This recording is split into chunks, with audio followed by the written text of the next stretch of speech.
Hey guys, what's going on? This is Dom with Pie for Life Games, and I'm here with Gavin, who played in the remote Duel Extravaganza this weekend. And how did you do? I went X1 and got ninth place. And what deck did you pilot this weekend? I played Going Second Dinosaurs. So, what opted you to want to play going second dinos over other decks? So I've been playing Dino since, oh my god, the beginning of the pandemic, because it was all I had. And afterward, they got Archosaur. I just thought the deck was nuts. Like it can just pop off and just kill out of nowhere. And I've just been playing it. I bubbled in so many online tournaments. And as soon as the new ban list came out and I saw that VFD got hit, I just knew that this was just the best time to play it. Dragon Link was going to be everywhere, and it has a free Invoke Chadal matchup. So I just thought, why not take it? Yep, definitely some very valid reasons. What were your matchups like that got you to X1?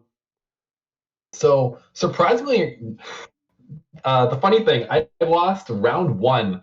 I got 2-0'd by a Geist player who was playing the Ultrageist Tuner main deck because the guy just opened and nuts both games. He saw Marionette Faker with Imperial Order. I just couldn't beat that. So I got absolutely sacked round one by Geist. I then 2-0'd Bird Up round two. I played against Eldritch round three, and we were playing kind of slow. We got the time, and the guy paid 800 for Eldland, and as soon as he paid 8, time was called in the round. I'm like, oh no. So yeah, game three was just kind of free for that. Round four was Dragon Link, where I won 2-0. Round five with Prank Kids, I wasn't expecting this deck to be around as much as it was. When I saw the top cut, I was like very confused. But Prank Kids is a free matchup, so we got out 2-1 just because I didn't want to lose game two to time. Round five, 2-0 Dragon Link. Well, 6-2-0 Dragon Link. Round seven, I played against Luna Control, and whoever that guy was nuts. I ended up winning 2-1. I should have won game one, but I made a misplay and I ended up losing there. And then round eight, I played the mirror and 2-0'd them. All right, so definitely a good variety of decks to play, which is always nice within a fresh format. Oh, absolutely. Like I love just seeing like how many like different decks there are. Yeah, for sure. Like this deck just devours Rogue. Yeah, that was the one thing too. It seemed like there was a lot of rogue for this event. Yeah, like the last extravaganza I took Virtual World 2, and I knew all the meta matchups. I was so excited to go into it. And then every single round I played Invoked. Like it was either Invoked or Invoked Shadal. Every round. And I was so tilted that I almost didn't even enter this event. Yeah, but So like you can kind of see in my main deck, I actually made some choices just so I wasn't like blown out by Shadal Fusion. all right. Well, without further ado, let's go ahead and start with your deck profile. So the Dino lineup is kind of standard. So I played a triple Soul Eating Oviraptor for it's being the best Dino next to Miscellaneousaurus, where the entire goal is just to get to Oviraptor and Misk in any combination. And I'm gonna keep it real. I saw Misk Baby more times this tournament than I'd like to admit. The entire round one, I did not see any combination of dinosaurs except for just two Animador Darkosaurs, which this card is nuts, but you just never want to normal summon it. Every time I feel like I'm normal summoning I'm usually in a losing position unless I have like the Misk in hand, because otherwise it's just either like a free Ash, a free Imperm, a free Veiler, or I think around oh god, I won a match off of bricking in like either game one or game three with only a Babysaurus and a Lost World.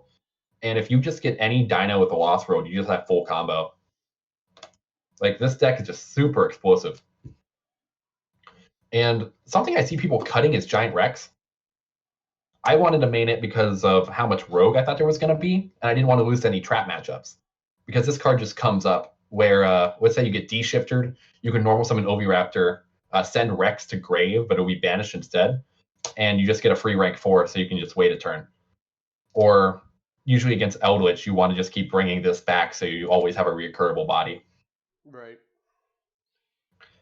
And for the bosses, I just have 2 Conductor and a Pankratops. I've summoned Pankratops more this weekend than like any other time. Someone Zeused me, and I just summoned this, and I just like popped their Zeus and then went full combo. Like the dinos are just too good. There was a match against Dragon Link where if you just get mined in any way to Tyranno with a Pentastag, which I think is right here, you just like win the match.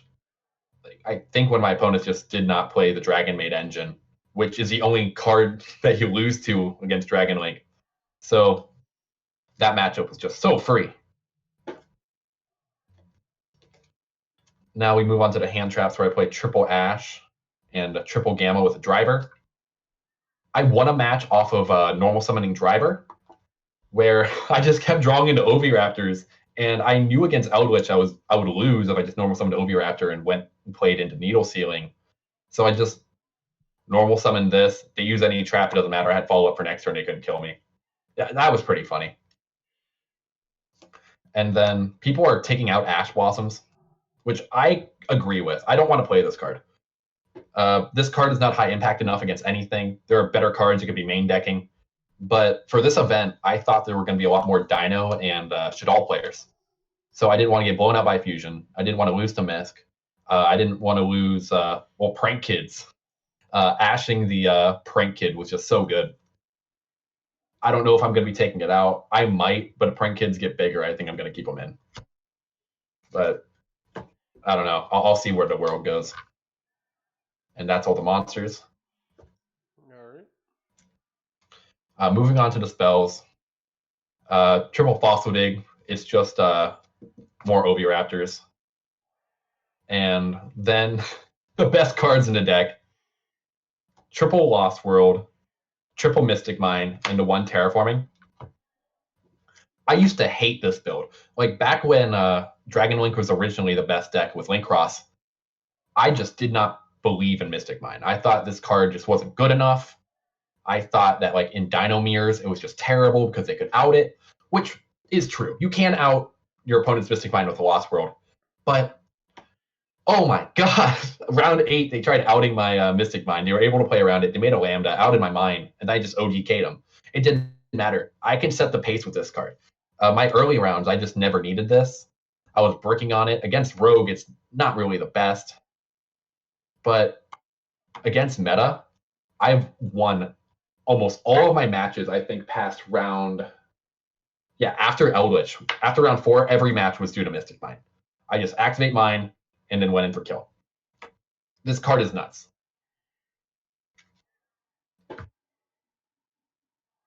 And we got triple Extravagance and triple Lightning Storm. Shout out to Alex Herring. He really pulled through by lending me these 6 cards. I was initially going to buy Prosperities for this event, which I believe is a lot better in Dinosaurs. It allows you to search for any of your blowout cards or search for an ending piece, whatever one you're missing. But what I realized from this weekend was the pure advantage that this gave you just allowed you to OTK easier.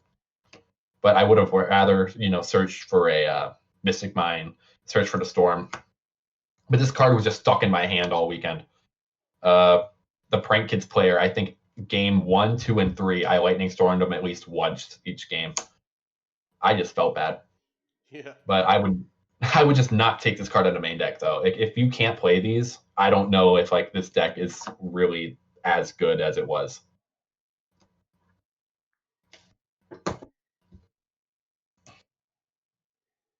And then double Evo pills to search off of Archosaur, or if you're a pro player, just hard draw it, and then when they try to hold their Lancia to play around your Gamma, you just shotgun it and call by the grave for the 41st card because we're not losing the Lancia. Is there anything in your main deck that you think about changing moving forward? Besides, like you mentioned, the Prosperities and probably the Ashes. Yeah. So Prosperities, Ashes. I kind of want to try. Man, I don't know. because I wasn't maining Nibiru. But the problem I had with maining Nibiru was that against Dragon Link, it just didn't do enough. Where like they still ended on a decent enough board. Honestly, this is going to sound crazy, but I see the Dino Discord actually talking about playing Gillosaurus, which I don't know if it's that good, but it helps you play around cards like Lancia.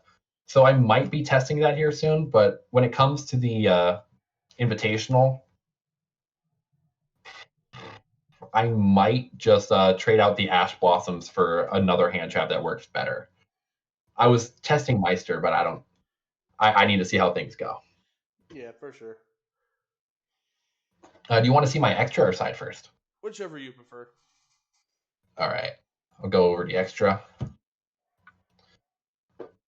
I'm going to go over to rank 4s first, because there was a card that came up almost every game that nobody knew what it did, and I just got so many free wins off of it. Number 103, Ragna Zero. When you have up Lost World, is a Dryden that helps you draw a card. Against Dragon Link, I summoned this. I had up Lost World, helps you out Boral Sword, because other than that, you don't really have other ways to out it. And you get to draw a card. Against Bird Up, I got entire Bird Up comboed game 2, and he just passed over to me. And I just normal summoned Oviraptor, searched for something. I forget what it was. But I then beat over the barrier statue, proceeded a full combo, and I Ragna Zero'd, popped his Apollosa, and we had to get into like a 10-minute discussion because that man had no clue how this worked. My Dragon Link opponents had no clue how this worked. And the amount of free advantage and the free detach was very important, because with Rex, you can make a double rank 4. So that helps you go into another board breaking card like Dolka, which Dolka just being better Apollosa, like you can use it twice in a chain and just negates monster effects and destroys. Like I went into this every game. I played Double Dweller. I was doing this for Shadal because of how prevalent they were last time, but I did not see a single Shadal player, and I did not summon this a single time. Not even in the mirror. Tornado Dragon, I summoned it once against Eldritch, and then they immediately Conquistadored it. And then Logia, but again, never summoned it. But, you know, sometimes it comes up against something like Dogmatica Shadal or Dogmatica Invoked. And then moving on to the links. Boral Sword, because I can't afford an access code. This never came up. Cerberus came up like once, but I think I banished it off of Extrav. Phoenix comes up a lot. Unicorn comes up a lot, but I don't think I summoned a single Unicorn. Gardna and double link Karibo, so that you always, if you have an Archosaur on board, you always have a live pill. And the card I summon more than anything with Pentestag. Just being able to break entire Dragon Link board and pierce over everything. As they summon a Brotar, that's 3,500 to the face. And yeah, that's really it with the extra deck. The extra deck is just so full of just free spots, because half of the time you're just banishing half of this anyway. Right. But if I were to change anything, probably would. I don't know if I'd play another Ragna Zero, but I'd probably focus on trying to banish this. Yeah. And then with side, the funny thing about the side deck is that I did not draw a single side deck card at all, except for Cosmic Cyclone in the entire event. So this entire thing was pretty much empty, besides these, which these came in clutch. But we had Drone Walkbird, just in case there was any like Invoke Dogmatica stuff. Artifact Lancia for matchups like Dragon Link or Namir. Nibiru for just random combo. And we have Dark Roar no more, just for, you know, Dragon Link. And single Harpy's Feather Duster because I fear God with back row. All right. Is there any shout outs that you'd like to give? First of all, I'd like to shout out Alex Herring. This deck would be nowhere near as finished as it was if he was not helping me play test or lending me cards. So a huge shout out to Alex. A huge shout out to my team Discord, Don Yugioh. It was a last minute whim a couple months ago just to get some things going. And so far we have a couple online tops and a bunch of like really good players in there so far. So shout out to my teammates, people like Sonny, Matt, Jordan, who else? Cafe, Max, Nick. You guys really helped me. And if it wasn't for people like you, Zach, I wouldn't have done nearly as well as this event. All right. Well, thank you again, Gavin, for this deck profile. Congratulations on your 9th place with this deck. If you guys enjoyed the video, make sure you leave a like, subscribe for future Yu-Gi-Oh content, and we will catch you guys in the next video.